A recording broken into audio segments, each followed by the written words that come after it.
6 categories that Kenya Defence Forces will recruit in, and they include General Officer Cadets, that is GSO cadets, General Officer Cadets graduates. These are those who are joining under degrees, various degrees. Then the specialist cadets. These are those who have specialized degrees as advertised. Then we have general duty recruits. Then we have the tradesmen and women, people with different certificates, diplomas in various fields as advertised.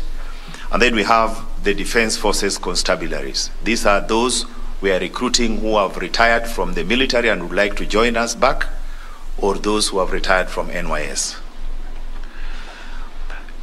The 14th of November 2021, yesterday, marked the last day for the specialist officers and tradesmen to submit their applications on our online portal,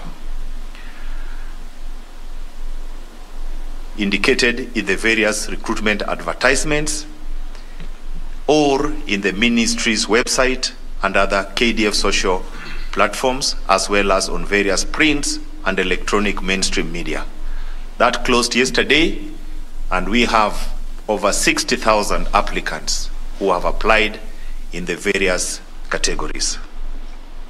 Shortlisted candidates from these 2 categories will be notified through the same platforms between 21st and 27th of November 2021. Now today, the 15th of November 2021, marks the first day of the nationwide recruitment exercise and will include the recruitment of GSO cadets, GSO cadet graduates, GD recruits, and the constables. As we speak, the KDF recruiting teams, each comprising of from the 3 services, that is Kenya Army, Kenya Air Force, and Kenya Navy, are at their various recruitment centers nationwide. KDF has mapped out 327 recruitment centers across all the 47 counties, and in so doing, KDF is aligning itself to the Constitution of Kenya 2010, which upheld devolution through the county system to bring government services, opportunities, and resources closer to the people. Members of the press, it is prospective candidates willing to join to meet the following conditions and qualifications. First, you must be a Kenyan citizen with no dual citizenship, be in possession of a valid national identity card, be aged 26 for those who are applying or coming to join as GSO cadets, and must hold a minimum of B plane. For GD recruits, also between 18 and 26, and a minimum of D plane. Tradesmen and tradeswomen should be holders of various certificates and government grade test certificates or diplomas as advertised, and these, together with specialists who are holders of various degrees in your various fields as advertised, should be not more than 30 years. For those who are coming in as chaplains and imams, they should not be more than 39 years. All must be physically and medically fit in accordance with KDF standards. You must not have any criminal record. Now, for the retired KDF service members, retired NYS servicemen and servicewomen who want to join as constabularies, for those coming in from the military, should be between 35, and those coming in from NYS to be between 35 and 45 years. Those to be recruited in these 2 categories must have their discharge certificates with conduct rating not below very good. As with all our previous recruitment exercises, the candidates must be ready to undertake rigorous physical exercises as well as medical tests, and there will be verification of all the academic and professional certificates presented. Ladies and gentlemen, cognizant that recruitment into KDF is a dream and a lifetime opportunity for many young Kenyans, appreciates that many of these Kenyans will show up at the various recruitment centers. Accordingly, as we put safety and security measures in place, it is imperative to operate in compliance with the Ministry of Health's guideline in regards to COVID-19.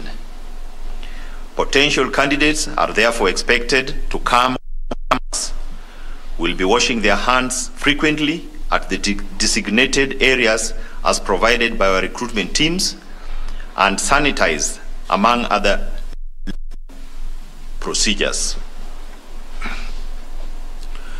Ladies and gentlemen, it is unfortunate that many Kenyans, and I want to stress these points, many Kenyans in the past have fallen prey masquerading as KDF officers, promising to secure them placement in the military.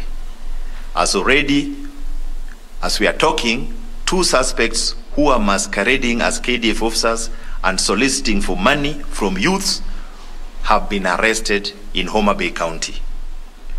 We appreciate the efforts you, members of the press, in alerting of such vices and sensitizing them against such contricts. Please take note that no KDF calling letter will be outside the designated recruitment centers. Kenyans are advised that bribery and acts of corruption are against the law. And give a bribe with the aim of securing a place during this exercise, they will have themselves to blame. The KDF recruitment is free and open to all qualified Kenyans. Ladies and gentlemen, it is however unfortunate that some of our own personnel have been involved in these acts, malpractices and fraud. On the same breath, it is important to note that KDF has zero tolerance on such acts of corruption, and today I can confirm to you that those service personnel who are involved are facing court-martial, and the process is being followed. Due process is being followed.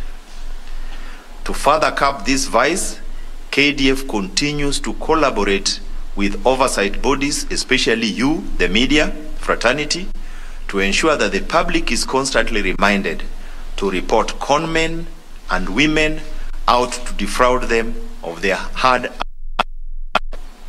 Additionally, the recruitment exercise will be overseen by senior recruiting officer, who is the chief recruiting officer whom I've just introduced here, and monitored by other stakeholders, among who are the Ethics and Anti-Corruption Commission, the National Intelligence, and even the local police.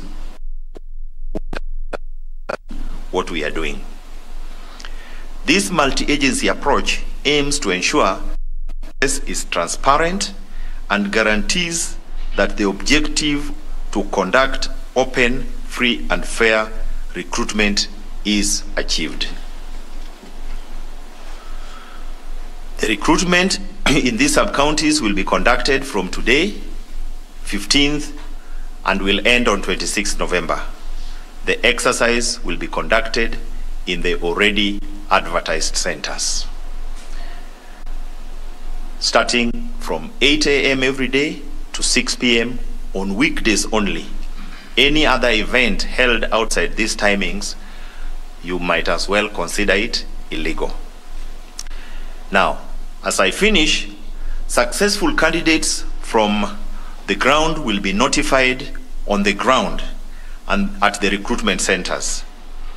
of when they will be expected to report, either for their basic military training for the military at the military academy in Nakuru for cadets, and recruits training school in Eldoret for the recruits. We urge you in the oversight bodies and the general public to support this exercise to ensure it is successful. For the media, we implore you to report objectively on the conduct of this exercise, including any vice that may emerge.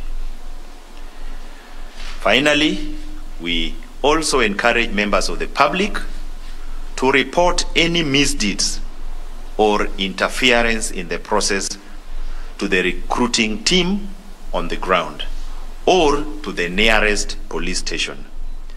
They can equally, if you see any act that you consider is a misconduct, call directly to our here at Defense Headquarters on this number, 0726 419 709.